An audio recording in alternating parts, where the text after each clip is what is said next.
Welcome back to FedBiz Exchange, where I teach you how to win government contracts.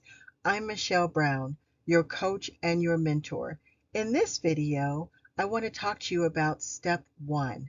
We talked about the 4 steps to my winning system, but now I need to break it down for you, beginning with step 1. So let's get into it.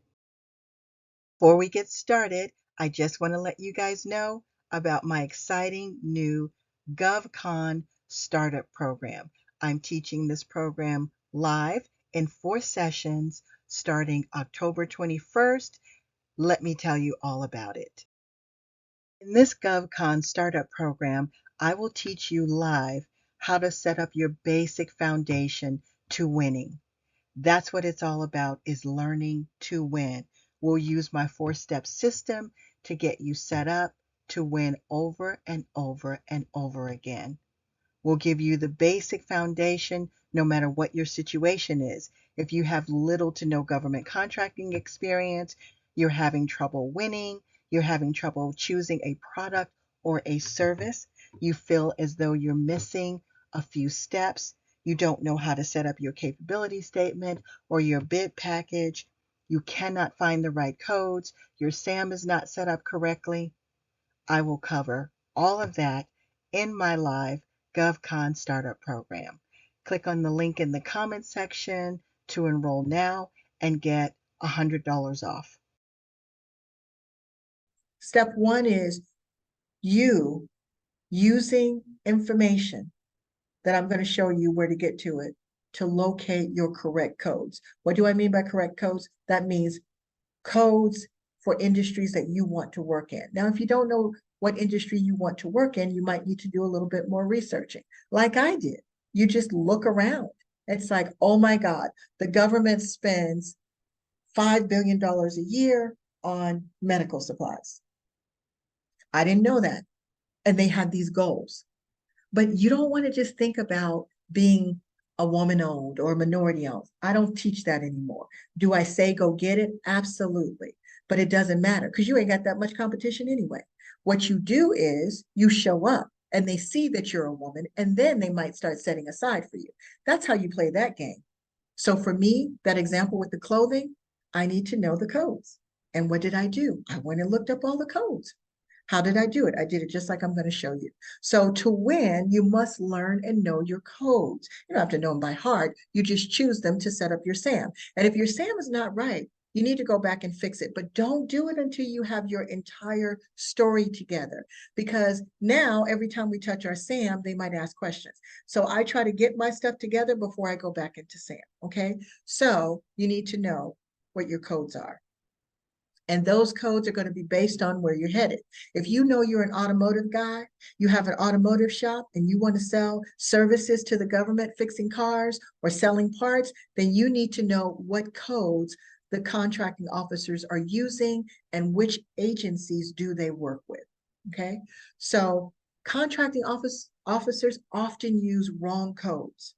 So how do you know if their codes are right? Whatever they're using connected to the contract, to the solicitation. Those are the right codes. You could go in SAM if you're looking for automotive and say, okay, I want some to see if they have some automotive contracts. You just type in automotive or any other keywords, and it's going to bring up contracts for automotive. And then if you open them up, some of you know this, you're going to see your codes. Okay, those are 2 codes I use. That's the NAICS code I use. That's the FSC code or the PSC code I use. Okay. If your contracting officer codes are, as an example, 1, 2, 3, 4, 5, 6, your codes should be 1, 2, 3, 4, 5, 6. Doesn't matter what everybody else says. Now that's for the NAICS codes, and the same for the FSC codes. And remember what I said earlier, most of the time the FSC codes are correct because those are made and created by the government. The NAICS codes, most of the time, a lot of times they just don't even fit. Matter of fact, they can change the NAICS codes. I've seen it happen. Okay, so if you want to win in a specific industry, like I'm using the example with clothing, you got to go to that industry. Now, I said medical clothing that I like.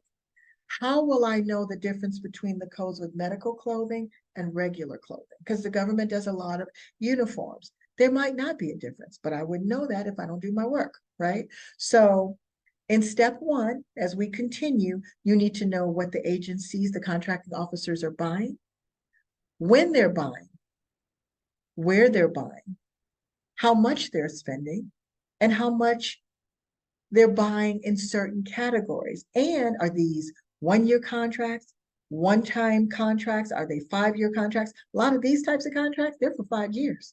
That's your revenue stream right there. You're going to get paid no matter what, 5 years. And then you add another one, and you add another one. And the next thing you know, you have 5 contracts, you have 10 contracts, and they're ongoing.